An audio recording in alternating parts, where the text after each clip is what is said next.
So I've been thinking about something lately that, goes way back. And a lot this week I've been thinking about it. Like, how people, when they get older and they age, they're like, oh, I remember what my great aunt Sophia said. I'm just using names. That, oh man, that when I get older, I'd realize what she meant. I don't really get that, like, ever.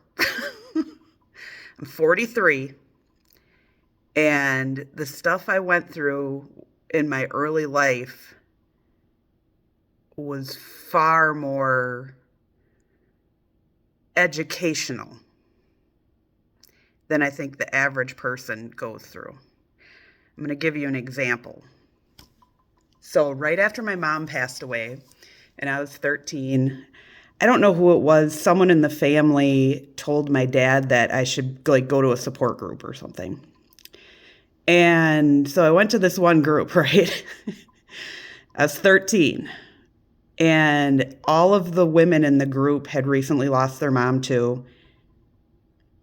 They were all over the age of 50.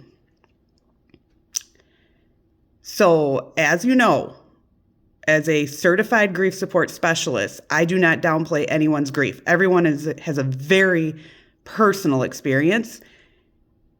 How you process loss is your process, and I'm not comparing, saying like this was, like their grief wasn't valid or something. That's not what I'm saying. But the other part of grief is being able to honor your own experience. So this is me talking about me. I sat in that group. I became the therapist for these women at 13. I have always been that person to be like the therapist. I was born an unpaid therapist. Let's just put it like that.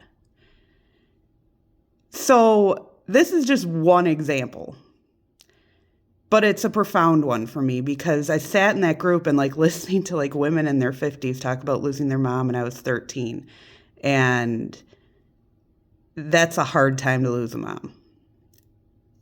But I still was able to show up and be there for them there. And I actually never went back to that group, and I ended up seeing a different therapist like a couple years later. And yeah, I can get into a lot of that. But yeah, that was my thought for today.